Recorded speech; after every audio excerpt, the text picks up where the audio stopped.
how to prevent acid in the stomach. Ngayon po, konti lang kainin mo, pero madalas.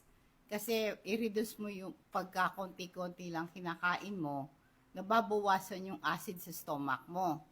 Iwasan mong kumain ng late sa gabi. Kasi pag kumain ka ng late sa gabi, nagpuproduce ng maraming acid ang tiyan sa gabi.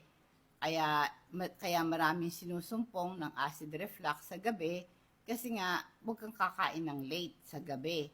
Tapos, iwasan mong kumain ng mga spicy food, mga fatty food, tsokolate, at saka caffeine.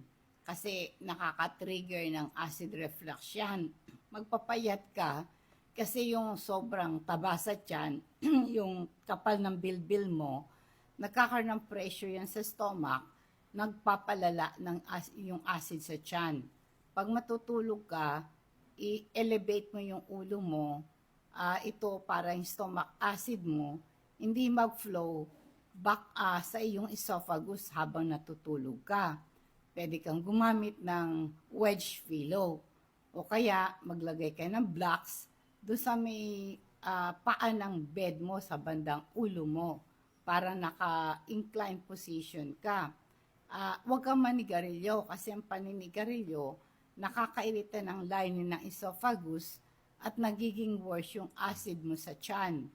Iwasan mong uminom ng alak at saka yung pag-inom ng soft drinks. Kasi nga po, at iwasan mo yung pagsuot ng mga mahihigpit na damit. Kasi yung tight-fitting clothing, nagkakaroon ng pressure sa stomach at nagiging worse yung acid mo sa tiyan. Huwag kang hihiga kaagad pagkakain mo.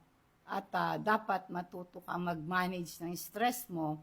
Ang healthy way para ma-manage mo yung stress mo, mag-exercise ka at magkaroon ka ng meditation. Kung kumakain ka, nguyain mo mabuti yung pagkain mo para ma-break down sa maliliit na piraso at madali sa tiyan mo na tunawin ito. Huwag kang mabilis kumain kasi pag mabilis kang kumain, nakakaluno ka ng hangin, nagko-contribute ito sa bloating at heartburn.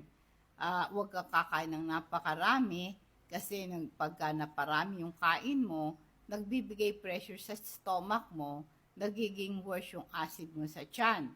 Iwasan mo yung merienda ka kasi yung snacks between meal ay lalong dumadami yung acid production mo. Sa halip, minom ka na lang ng tubig.